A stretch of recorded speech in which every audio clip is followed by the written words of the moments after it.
Moi, c'est Emmanuel Ngona, de diocèse de Bunia, paroisse de Bamboumine.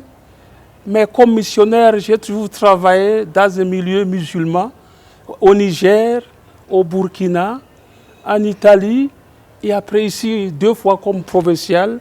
Donc j'ai toujours obéi comme missionnaire là où on m'envoie, l'église m'envoie, je suis toujours parti. Et quand je pars, j'étais toujours heureux.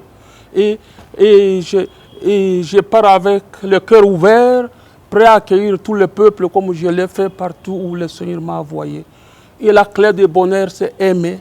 Aimer, aimer tout homme que le Seigneur place devant mon chemin. Voilà. Cette nouvelle, je l'ai accueillie d'abord. Le premier mot qui est venu dans ma bouche, Seigneur, ta grâce me suffit. Et au même moment aussi, un sentiment de reconnaissance, d'acte de gratitude à Dieu, au Saint-Père, qui s'est penché sur ma modeste personne, et aussi à toute la conférence épiscopale du Congo. Et quand on m'a cité le nom, aussi aux fidèles de Wamba, que je ne connais pas, j'ai toujours un attachement très fort à Anouarit depuis que je suis missionnaire d'Afrique. Et voilà, le sentiment qui m'a habité, c'est vraiment... Et ce travail qui me dépasse, alors la grâce du Seigneur me suffit. Voilà, ce qui m'habite. Une charge énorme comme ça, je ne peux pas être à l'aise là-dedans. Je fais confiance à Dieu qui m'a toujours conduit comme missionnaire 34 ans où j'étais en dehors du Congo comme missionnaire et le Seigneur m'a toujours conduit, je lui fais confiance. C'est sa mission, ce n'est pas la mienne. Et aussi je fais confiance au peuple de Dieu que j'apprends à connaître dans la prière. Depuis que j'ai appris ça, j'ai pris, on m'a dit que au passé à toi ça, j'ai commencé à prier pour ce peuple et je l'aime déjà. Voilà, c'est ce qui m'habite. Et cette gratitude, travail immense, mais ensemble derrière Jésus, tout devient lumineux. Ensemble derrière Jésus, avec béatitude comme notre charte que le Seigneur nous donne. Et nous avons la chance, nos cœurs brillent de cette passion pour Anouarit que nous aimons, que je vous ai dit, j'ai toujours aimé depuis que j'étais missionnaire. Combien de fois au Niger, au Burkina, la semaine sainte, j'ai montré les films d'Anouarit le vendredi saint, parce que cette femme, cette religieuse, pour moi, c'est modèle, modèle missionnaire, modèle de martyr, modèle de foi. Et c'est ça, ensemble, derrière Jésus, main dans la main, tout est possible et Dieu réalise le miracle. Nilipokea hii wito na moyo ya shukrani, sababu ukubwa ya hii wito inanishinda. Nijiwekea mkononi ya Mungu, nimwambia kama neema yako inanitosha, na kama tunatembea pamoja nyuma ya Kristo, tutafanya miujiza pamoja. Ndio vile. Kazi ya eklesia ni kazi kubwa, ni kazi ya Mungu. Atufanya hii kazi kwa nguvu yetu, tunafanya tu kwa nguvu ya Mungu.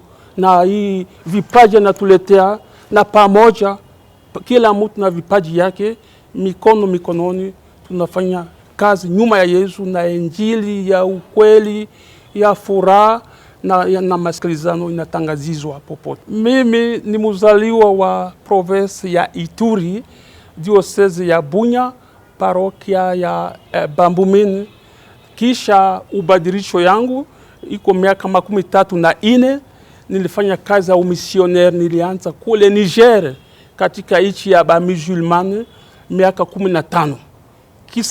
Kisha yake, nilifika Burkina Faso, katika kazi ya vice provincial miaka 3-4. Kisha mara kwanza nirudia pa Congo kukuwa provincial ya kati miaka 2009 mpaka 2010. Kisha yake nitumika Roma. Kisha yake mara pili ndio ninarudia hapa, ninafanya miaka 6. Ndio hii missionnaire, ninaitii wito fasi Mungu ananituma kama Abrahamu, ninaacha ninaenda. Ndio vile. Na fasi ninaenda ni silaha yetu kupenda kila mtu Mungu anatia mbele yetu, na tuwe tutembea pamoja. Hii ndio silaha yangu, na kisha ingine pamoja kupenda, kusali, kufuata Yesu, na kisha tutafanya miujiza pamoja. Hivi injili itangazwe popote. Ya lazima sana. Anuarite Mungapeta tunampenda sana. Mimi nitampenda sana, na alituonyesha mfano mzuri ya utii kwa Mungu, utii kwa imani yetu, na kwa utii kwa wito wetu nafasi tunapatikana. Kama tunatembea pamoja na Anuarite, ombi yake itatusaidia itujenge pamoja eklezia ya Mungu, nafasi kuko furaha, masikilizano na mapendo. Afrika mzima anapenda Anuarite sana. Nilikuwa misioneri ku Niger. Jina Anuarite ninasikiliza Niger, Burkina, Mali, Benin. Mfano wake kama tunaigwa, tutaenda mbele kutangaza habari njema.